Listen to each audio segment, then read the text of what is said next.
bahar akşamı sen diye öldüm ben.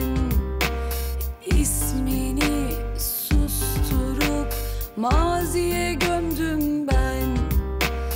Aşk diye öldüm ben.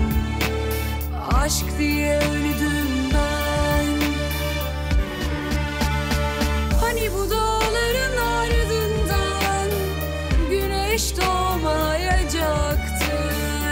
Hani bundan başka şehirde barış olmayacaktı. Sana